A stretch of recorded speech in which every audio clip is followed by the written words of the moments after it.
Alors selon moi, l'utilité du jeu et du jeu de société en général est vraiment propre à tout à chacun.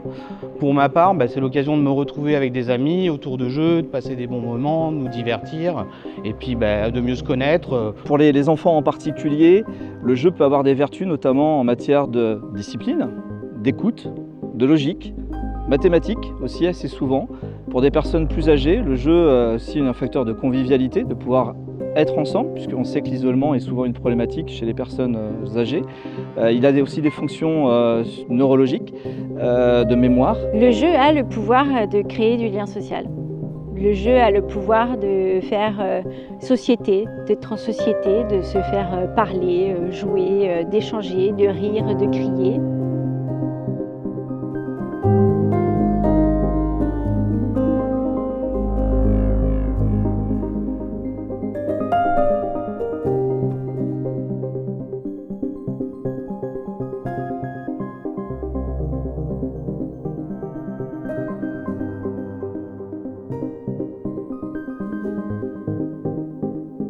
Ça y est, le flip est terminé. Le calme est revenu en capitale de Gâtine. Et même si la ville n'est jamais vraiment en sommeil tant l'offre culturelle y est abondante, on vous avoue que c'est toujours un petit pincement au cœur le lendemain de la clôture. Pendant encore plusieurs jours, on a vu le festival se démonter, les boîtes de jeux se ranger dans les cartons, les animateurs se dire à l'année prochaine. Après ça, seul le souvenir du rire des enfants, parents et amis entretiendront la flamme qui brillera jusqu'à l'été prochain. La plus grosse édition jamais portée depuis 1986 a connu un franc succès malgré une canicule jamais enregistrée. L'adaptation des conditions météo a tout de même permis de maintenir le festival les premiers jours et le public a répondu présent. À l'heure du bilan, et pour terminer cette série, il nous paraissait essentiel de vous montrer l'impact qu'a le festival sur l'économie et le tourisme local. En 2024, pour la première fois, une étude d'impact économique, touristique, social et culturel a été menée pour mesurer concrètement les effets de l'événement. Alors l'étude d'impact, elle était nécessaire en fait pour légitimiser les chiffres. On avait besoin d'un professionnel qui s'adosse vraiment à cette réalisation et qui amène un résultat net d'opération. Combien de festivaliers, combien de temps est-ce qu'ils passent sur le festival, combien est-ce qu'ils dépensent, qu'est-ce qu'ils préfèrent faire dans la manifestation. Tous ces éléments-là, en fait, ils sont essentiels autant pour nous en tant qu'organisateurs, d'avoir vraiment un instantané, que pour nos élus pour prendre des décisions sur l'opérabilité du festival, sur les deniers publics investis et sur ce que ça provoque comme recette sur le territoire. Cette étude, elle dit plein de choses, notamment un certain nombre de chiffres très intéressants. Elle dit déjà que la dépense globale de l'ensemble des festivaliers sur le territoire est à 2,6 millions d'euros, ce qui représente un panier moyen de 50 euros par personne. Et ça, c'est pas inintéressant puisque ça veut dire que pour 1 euro investi par la collectivité pour réaliser l'événement, eh bien c'est 2,85 € de dépensés par festivalier. Ça dit quoi d'autre? Ça dit qu'effectivement nous sommes bien à 200 000 visites, que le taux de satisfaction est à 97%. Ça, c'est pas anodin, c'est-à-dire que la personne qui a réalisé l'enquête en tant que cabinet d'études spécialisé mène aussi ce type d'enquête pour des Hellfestivals, des Interceltiques de Lorient, etc. Et nous a clairement dit, on a le taux de satisfaction le plus dingue qu'il ait jamais vu, que 89% des visiteurs viennent spécifiquement pour le flip. 98% aussi recommandent le festival autour d'eux. 58% de ces visiteurs viennent dehors du département des Deux-Sèvres. Ça veut dire quand même qu'on a 42% de visitorat qui vient du département. Donc on touche aussi le rapport de proximité. 43% d'entre eux découvrent pour la première fois l'événement. Donc on n'est pas loin de presque à la moitié, qui chaque année arrivent en disant « Oh, chouette le flip, c'est vraiment incroyable ». 61% envisagent d'y revenir, même en dehors de la période du festival. Dans les autres chiffres intéressants, 52% de ce public vient en famille. Et là-dedans, l'âge moyen, c'est 30 ans avec enfants et 40 ans sans enfants. Le festival est bien intergénérationnel, on vient bien en famille ou entre amis en profiter durant la période de la quinzaine. Le flip génère en moyenne 6,5 fois plus d'impact économique que les festivals de musique comparables à budget équivalent. Alors, vu le montant annoncé tout à l'heure en termes de dépenses sur le territoire, il faut imaginer que derrière, tous les métiers travaillent en termes de filière. C'est-à-dire que si vous avez un restaurant qui vous sert un burger, potentiellement si ce burger en plus utilise de la viande partenaise, aura fait travailler un agriculteur, aura fait travailler un boucher, aura fait travailler, etc. Vous voyez, c'est toute une filière. Est-ce que ça a un impact en termes d'emploi? Nous, on a du mal à obtenir les chiffres de création d'emplois, même temporaires, sur le bassin d'entreprise. Cependant, nous, en tant qu'employeurs, service public, on est rendu quand même à 150 animateurs, 153 animateurs cet été en 2026, qui sont embauchés spécifiquement pour faire le flip. C'est-à-dire que si le flip n'existerait pas, c'est 153 personnes qui ne travailleraient pas sur le territoire cet été.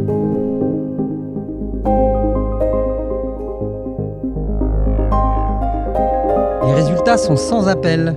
Le Flip est bien plus qu'un festival. C'est un véritable moteur pour le territoire et un levier économique, social et culturel de tout premier plan.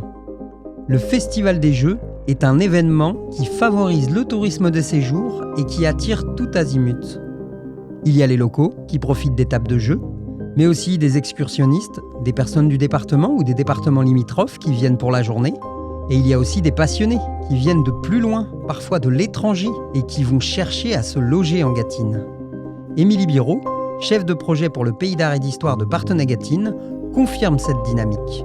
Pour les hébergeurs, l'Office de tourisme et les activités proposées par son service pendant le festival, l'événement est une vraie locomotive pour le patrimoine et les activités de loisirs. L'après-midi du 1er juillet, on la rencontre chez Julie Cortez. Sa maison d'hôte, en centre-ville de Parthenay, ressent l'attractivité touristique générée par le Flip.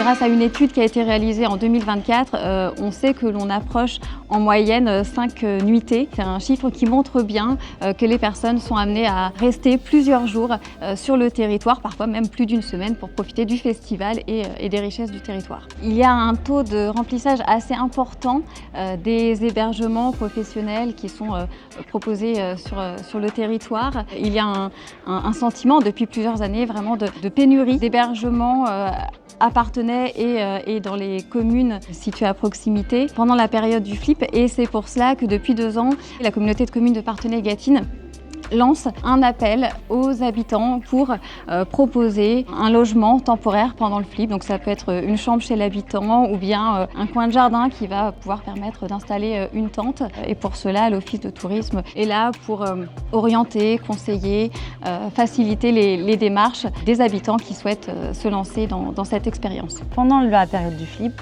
l'activité se porte très bien. On a tous nos hébergements qui sont réservés. J'ai un gîte avec 2 chambres et 2 chambres d'hôtes. Donc d'une année sur l'autre, c'est pris.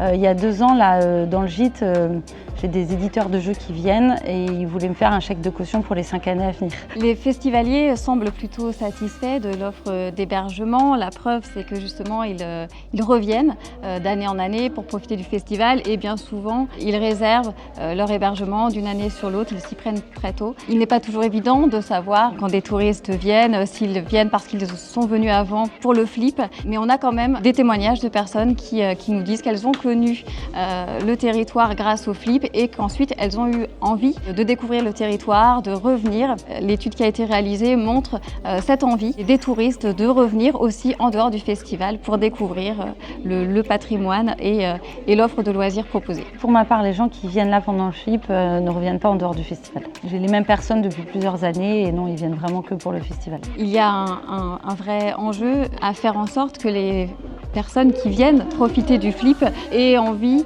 de séjourner longuement pour profiter du territoire et aussi l'idée c'est de leur donner envie de revenir plus tard. Le Flip est une vraie locomotive pour les activités estivales qui sont proposées par le Pays d'Art et d'Histoire. C'est une période où on a été amené au fil des années à développer les visites proposées. C'est une période aussi importante pour nous où on met en avant nos propositions ludiques, 2 escape games en lien avec l'histoire et le patrimoine et aussi des jeux de société. Nous avons un espace dans la cour du musée pendant le Flip qui s'appelle Histoire de jouer où nous proposons cette année 3 jeux Fun 13 qui amènent à s'amuser tout en apprenant des choses sur l'histoire et le patrimoine. Un jeu qui s'appelle Parthenay 1419, un jeu de stratégie.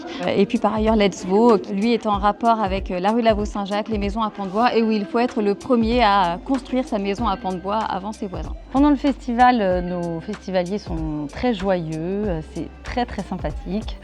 Le matin, en général, moi je suis très tôt en cuisine et ils se lèvent tous un peu à des heures différentes et ils me racontent leur nuit de jeu et c'est très très chouette. Depuis l'année dernière, on a Hamza qui est dans une des chambres qui est influenceur de jeu et qui organise tous les soirs ici dans la cour un grand jeu type loup-garou. Tous les soirs, il y a 15 personnes qui jouent ici, c'est vraiment trop chouette. Il y a vraiment une super ambiance que tous les gens qui sont là, ils se connaissent.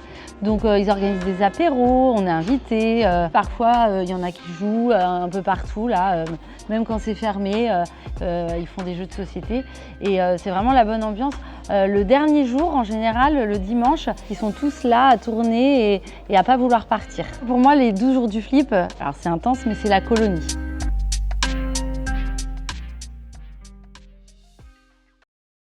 Cette année, le service patrimoine s'est lancé dans une nouvelle aventure en créant 15 jours en Gâtine en partenariat avec Collective Adventure, une extension autonome de 15 jours en France. Ce jeu permet de faire découvrir le patrimoine à un large public le temps d'un séjour au cœur de la Gâtine Poitevine. Pour celles et ceux qui n'auraient pas pu tester le jeu pendant le flip, il est disponible à l'Office de tourisme, à la Maison du patrimoine ou au Musée d'art et d'histoire de Parthenay. Si on dézoome à l'échelle de la Gâtine Poitevine, le flip influence aussi l'économie touristique. Marie Touraine, chargée de développement touristique au Pays de Gâtine, confirme aussi cette tendance et nous explique comment le festival s'intègre à la charte du projet de parc naturel régional.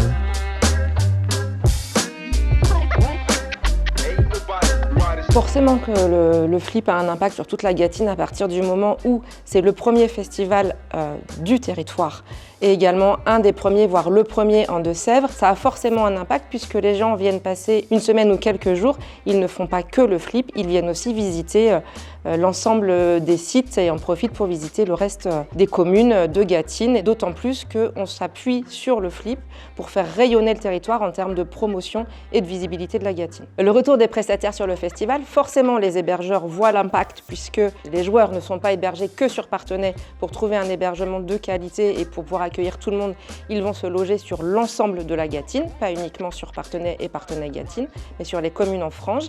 Et les sites de visite cherchent également à capter cette clientèle en proposant une offre ludique pour pouvoir attirer cette clientèle-là qui cherche à jouer, donc du coup à capter cette manne de clientèle qui, de par leur offre leur proposition, viennent visiter leur site. Donc ça permet de rayonner à la fois dans l'Hervaux des Vals du Thouet, sur le Val de Gâtine et les sites bien sûr de Parthenay-Gâtine. On sent une augmentation du site internet Oser la Gâtine forcément sur juin-juillet, qui est le début de la saison touristique et qui correspond également à la période du flip. On n'a pas de chiffres précis liés, mais on sent une nette augmentation. On suppose qu'aussi que tous ces festivaliers viennent chercher de l'information d'hébergement, d'offres complémentaires de restauration, de loisirs, de randonnée pour compléter l'offre du flip. Ils ne font pas que jouer sur le territoire, donc ils cherchent autre chose. Le jeu est essentiel dans la démarche de parc naturel régional de Gâtine-Poitevine, puisque c'est un marqueur identitaire du territoire, qu'il est connu et reconnu. Donc forcément, on va s'en servir pour valoriser le territoire au-delà de nos frontières gâtinaises, sur tout le territoire national. Et en plus, il s'intègre à la charte du PNR. On va pouvoir développer touristiquement une offre ludique autour du jeu en s'appuyant sur ce moteur, une offre de séjour autour du jeu. Et également, on va s'en servir pour valoriser le jeu auprès des habitants, pour en faire une marque forte du territoire et que les habitants se servent de ce jeu, de ce flip, pour être fiers de leur territoire.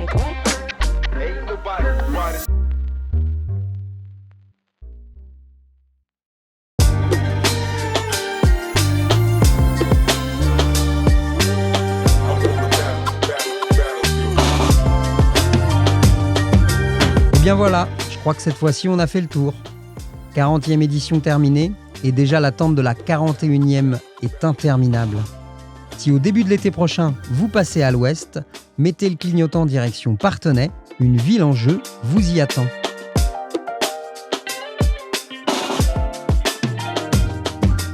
Alors pour moi, si je dois lui donner un super pouvoir, c'est le vivre ensemble. Je pense que et le vivre ensemble, tous ensemble. C'est-à-dire que il n'y a plus de barrières, il n'y a pas de génération, les petits jouent avec les grands. Avoir cette capacité à entreprendre pour apprendre et pour comprendre. C'est vraiment l'élément clé. On apprend à travers les erreurs qu'on a faites quand on a commencé à faire quelque chose, à jouer. Et donc le jeu, c'est le risque. C'est ça la chance. Ça apporte plus la paix que la guerre, voilà. Pour moi, c'est faire société. C'est-à-dire que le terme jeu de société vient de faire société par le jeu. Et j'aime bien rappeler ça, c'est vraiment la définition même de jeu de société. Et on fait société effectivement en groupe, quel que soit son âge, quelle que soit sa CSP, quelle que soit sa provenance, sans connotation aucune. On oublie à qui ou à quel groupe on pourra appartenir pour faire corps et ne faire qu'un autour de la table, en s'affrontant, parfois en coopérant. Et on fait société durant le temps d'une partie avec de nouvelles règles qui ne sont pas celles de la société de tous les jours. On crée notre micro-société le temps d'une partie. Et ça, c'est son super pouvoir. C'est-à-dire qu'on peut être un pirate sanguinaire en train de balancer des gens aux requins pendant 20 minutes et ensuite reprendre notre vie et aller travailler comme tout. Essentiellement le lien. Le lien dans la bonne humeur et dans le respect de la diversité des personnes autour de la table. Et c'est vrai que aimer jouer en famille, aimer jouer avec ses amis, c'est la garantie de bons moments. Après avoir sondé toute l'équipe de Radio Gâtine, je peux vous dire que pour nous, le jeu est un bon moyen de garder son âme d'enfant. Regarder le monde avec émerveillement, rire sans retenue et rêver à nos vies le temps d'une partie dans la peau d'un détective, dans un bateau de pirate ou avec l'âme d'un charpentier, reste le meilleur moyen de pouvoir s'amuser. Il ne me reste plus qu'à vous souhaiter de bons moments en famille ou entre amis autour d'une table de jeu. On se retrouve bientôt pour de nouveaux épisodes d'Objectif Gâtine, la série vidéo de Radio Gâtine qui met en avant toutes les richesses de la Gâtine Poitevine. En attendant, la partie continue.